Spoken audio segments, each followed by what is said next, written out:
आज हम पढ़ने जा रहे हैं नेताजी का चश्मा। इसके लेखक हैं स्वयं प्रकाश। स्वयं प्रकाश का जन्म सन 1947 में इंदौर मध्य प्रदेश में हुआ। मैकेनिकल इंजीनियरिंग की पढ़ाई करके एक औद्योगिक प्रतिष्ठान में नौकरी करने वाले स्वयं प्रकाश का बचपन और नौकरी का बड़ा हिस्सा राजस्थान में बीता। फिलहाल स्वैच्छिक सेवानिवृत्ति के बाद वे भोपाल में रहते हैं और वसुधा पत्रिका के संपादन से जुड़े हैं।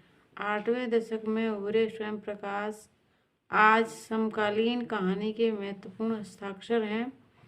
उनके 13 कहानी संग्रह प्रकाशित हो चुके हैं, जिसमें सूरज कब निकलेगा, आएंगे अच्छे दिन भी, आदमी जात का आदमी और संधान उल्लेखनीय है। ये उनकी क्या है? कहानी संग्रह। सूरज कब निकलेगा, आएंगे अच्छे दिन भी, आदमी जात का आदमी और संधान उल्लेखनीय है। उनके बीच में विनय और ईंधन उपन्यास चर्चित रहे। उन्हें पहल सम्मान, बनमाली पुरस्कार, राजस्थान साहित्य अकादमी पुरस्कार आदि पुरस्कारों से पुरस्कृत किया जा चुका है।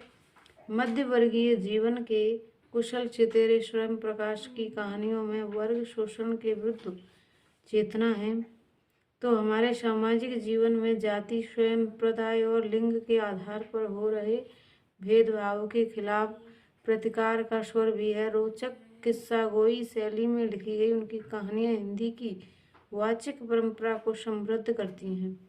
चारों ओर सीमाओं से घिरे भूभाग का नाम ही देश नहीं होता, देश बनता है उसमें रहने वाले सभी नागरिकों, नदियों, पहाड़ों, पेड़ पौधों, वनस्पतियों, पशु पक्षियों से और इन सब से प्रेम करने तथा इनकी समृद्धि के लिए प्रयास करने का नाम देशभक्ति है।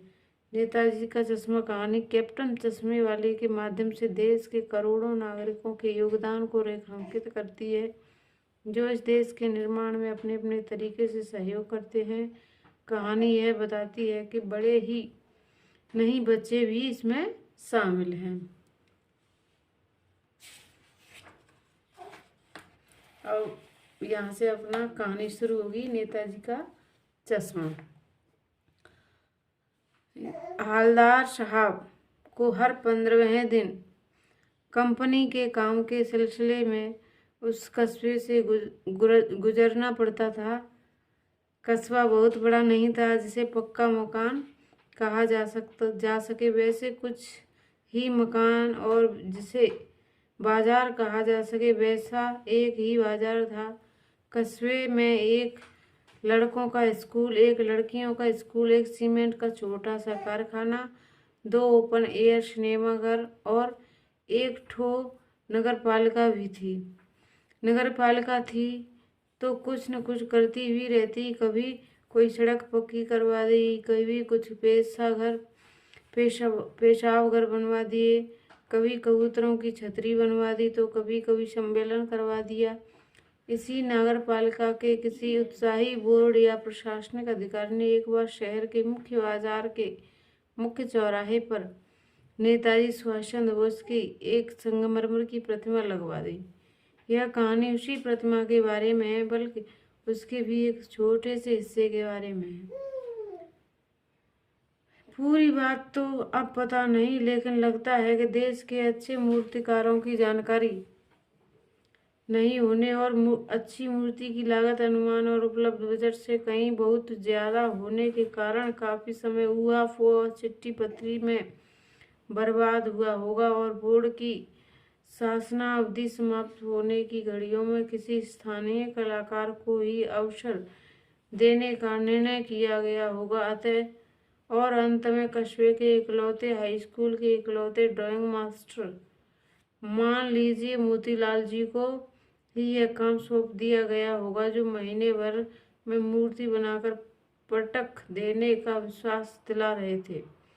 जैसा कि कहा जा चुका है, मूर्ति संगमरमर की थी। टोपी की नोक से कोट के दूसरे बटन तक कोई 2 फुट ऊंची, जिसे कहते हैं बस्ट, और सुंदर थी। नेताजी सुंदर लग रहे थे। कुछ मासूम और कमसिन फौजी वर्दी में मूर्ति को देखते देखते ही दिल्ली चलो और तुम मुझे खून दो वगैरह याद आने लगते थे। इस दृष्टि से यह सफल और सराहनीय प्रयास था। केवल एक चीज की कसर थी जो देखते ही खटकती थी। नेताजी की आंखों पर चश्मा या नहीं था, यानी चश्मा तो था लेकिन संगमरमर का नहीं था, एक सामान्य और सचमुच के चश्मे का चौड़ा काला फ्रेम मूर्ति को पहना दिया गया था। हवलदार साहब जब पहली बार इस कस्बे से गुजरे और चौराहे पर पान खाने रुके, तभी उन्होंने इसे लक्षित किया और उनके चेहरे पर एक कौतुक भरी मुस्कान फैल गई। वाह भाई, ये आइडिया भी ठीक है। मूर्ति पत्थर की, लेकर चश्मा रियल। जीप कस्बा छोड़कर आगे बढ़ गई। तब भी हवलदार साहब इस मूर्ति के बारे में ही सोचते रहे और अंत में इस निष्कर्ष पर पहुंचे कि कुल मिलाकर कस्बे के नागरिकों का यह प्रयास सराहनीय नहीं ही कहा जाना चाहिए। महत्व मूर्ति के रंग रूप या कद का नहीं, उस भावना का है। वरना तो देशभक्ति भी आजकल मजाक की चीज होती जा रही है। दूसरी बार जब हवलदार साहब उधर से गुजरे तो उन्हें मूर्ति में कुछ अंतर दिखाई दिया। ध्यान से देखा तो पाया कि चश्मा दूसरा है। पहले मोटे फ्रेम वाला चौको चश्मा था, अब तार के फ्रेम वाला गोल चश्मा है। हवलदार साहब का कौतुक और बड़ा। वाह भाई, क्या आइडिया है। मूर्ति कपड़े नहीं बदल सकती लेकिन चश्मा तो बदल ही सकती है। तीसरी बार फिर नया चश्मा था। हवलदार साहब की आदत पड़ गई हर बार कस्बे से गुजरते समय चौराहे पर रुकना, पान खाना, मूर्ति को ध्यान से देखना। एक बार जब कौतूहल दुर्दमनी हो उठा तो पान वाले से ही पूछ लिया, क्यों भाई, क्या बात है? यह तुम्हारे नेताजी का चश्मा हर बार बदल कैसे जाता है? पान वाले के खुद के मुंह में पान ठुसा था। वह एक काला कोट और खुश मिजाज आदमी था। हवलदार साहब का प्रश्न सुनकर वह आंखों में हंसा। उसकी तोंद थिरकी। पीछे घूमकर उसने दुकान के नीचे पान थूका और अपनी लाल काली बत्ती सी दिखाकर बोला, कैप्टन, चश्मे वाला करता है। क्या करता है? हवलदार साहब सब कुछ समझ नहीं पाए। चश्मा चेंज कर देता है, पान वाले ने समझाया। क्या मतलब? क्यों चेंज कर देता है? हवलदार साहब अब भी नहीं समझ पाए। कोई ग्राहक आ गया समझो, उसको चौड़े चौखट चाहिए तो कैप्टन किधर से लाएगा?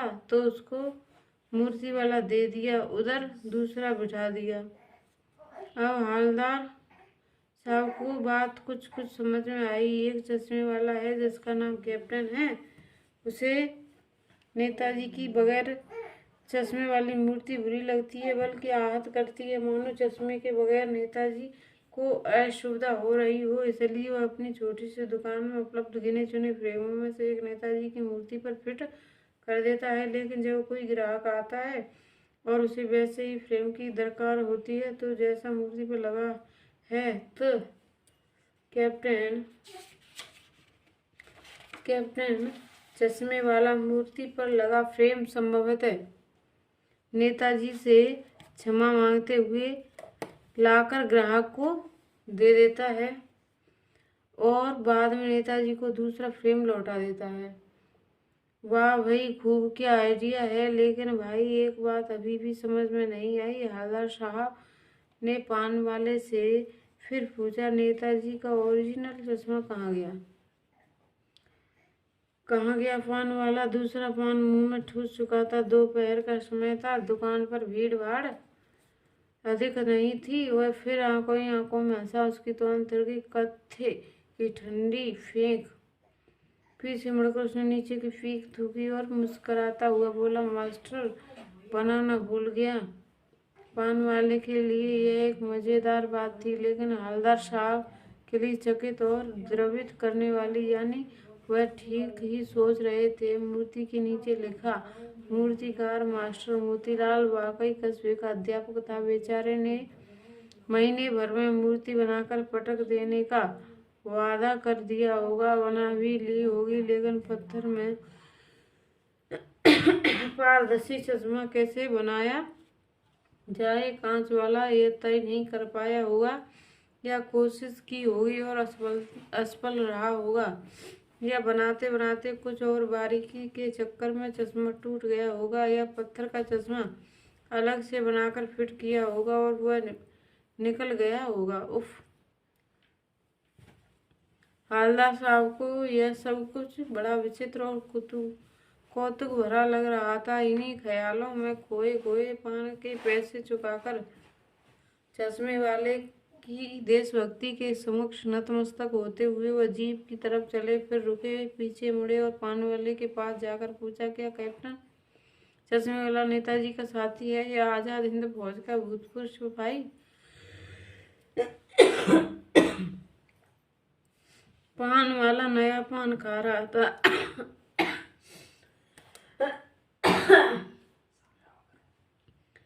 पान वाला नया पान खा रहा था। पान पकड़े अपने हाथ को मुंह से 1.5 इंच दूर रोककर उसने हवलदार साहब को ध्यान से देखा, फिर अपनी लाल काली बत्ती से दिखाई और मुस्कुराता बोला, नहीं साहब, वो लंगड़ा क्या जाएगा फौज में, पागल है पागल।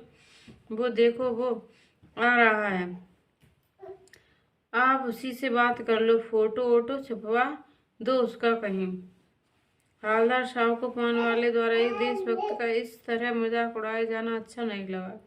मुड़कर देखा, अवाक रह गए। एक बेहद बूढ़ा मरियल सा लंगड़ा आदमी, सिर पर गांधी टोपी और आंखों पर काला चश्मा लगाए, एक हाथ में एक छोटी सी संदूकची और दूसरे हाथ में एक बांस पर टंगे बहुत से चश्मे लिए अभी अभी एक गली से निकला था और अब एक बंद दुकान के सहारे अपना बांस सिखा रहा है, तो इस बेचारे की दुकान भी नहीं फेरी लगाता है। हवलदार साहब चक्कर में पड़ गए। पूछना चाहते थे, इसे कैप्टन क्यों कहते हैं, क्या यही इसका वास्तविक नाम है? लेकिन पान वाले ने साफ बता दिया था कि अब वह इसके बारे में और बात करने को तैयार नहीं है। ड्राइवर भी बेचैन हो रहा था, काम भी था। हवलदार साहब जीप में बैठकर चले गए। 2 साल तक हवलदार साहब अपने काम के सिलसिले में उस कस्बे से गुजरते रहे। 2 साल तक हवलदार साहब अपने काम के सिलसिले में उस कस्बे से गुजरते रहे और नेताजी की मूर्ति में बदलते हुए चश्मों को देखते रहे। कभी गोल चश्मा होता तो कभी चौकोर, कभी लाल काला, कभी धूप का चश्मा, कभी बड़े कांचों वाला गोगो चश्मा, पर कोई न कोई चश्मा होता जरूर। उस धूल भरी यात्रा में हवलदार साहब को कौतुक और प्रफुल्लता के कुछ क्षण देने के लिए फिर एक बार ऐसा हुआ कि मूर्ति के चेहरे पर कोई भी कैसा भी चश्मा नहीं था। उस दिन पान की दुकान भी बंद थी, चौराहे की अधिकांश दुकानें बंद थीं। अगली बार भी मूर्ति की आंखों पर चश्मा नहीं था। हवलदार साहब ने पान खाया और धीरे से पान वाले से पूछा, क्यों भाई, क्या बात है, आज तुम्हारे नेताजी की आंखों पर चश्मा नहीं है? पान वाला उदास हो गया। उसने पीछे मुड़कर मुंह का पान नीचे थूका और सिर झुकाकर अपनी धोती के सिरे से आंखें पोंछता हुआ बोला, साहब कैप्टन मर गया। और कुछ नहीं पूछ पाए हवलदार साहब। कुछ पल चुपचाप खड़े रहे, फिर पान के पैसे चुकाकर जीप में आ बैठे और रवाना हो गए। बार बार सोचते क्या होगा उस कौम का जो अपने देश की खातिर घर गृहस्थी, जवानी, जिंदगी सब कुछ होम देने वाला, वह भी हंसती है और अपने लिए बिकने के मौके ढूंढती है। दुखी हो गए। 15 दिन बाद फिर उसी कस्बे से गुजरे। कस्बे में घुसने से पहले ही ख्याल आया कि कस्बे में घुसते से पहले ही ख्याल आया कि कस्बे की हृदय स्थली में सुभाष की प्रतिमा अवश्य ही प्रतिस्थापित होगी, लेकिन सुभाष की आंखों पर चश्मा नहीं होगा, क्योंकि मास्टर बनाना भूल गया और कैप्टन मर गया। सोचा आज वहां रुकेंगे नहीं, पान भी नहीं खाएंगे, मूर्ति की तरफ देखेंगे भी नहीं, सीधे निकल जाएंगे। ड्राइवर से कह दिया, चौराहे पर रुकना नहीं, आज बहुत काम है, पान आगे कहीं खा लेंगे। लेकिन आदत से मजबूर आकर चौराहे आते ही मूर्ति की तरफ उठ गई। कुछ ऐसा देखा कि चीखे रोको। जीप स्पीड में थी। ड्राइवर ने जोर से ब्रेक मारे। रास्ता चलते लोग देखने लगे। जीप रुकते हवलदार साहब जीप से कूदकर तेज तेज कदमों से मूर्ति की तरफ लपके और उसके ठीक सामने जाकर अटेंशन में खड़े हो गए। मूर्ति की आंखों पर सरकंडे से बना छोटा सा चश्मा रखा हुआ था, जैसा बच्चे बना लेते हैं। हवलदार साहब भावुक है। इतनी सी बात पर उसकी आंखें फर्क आई।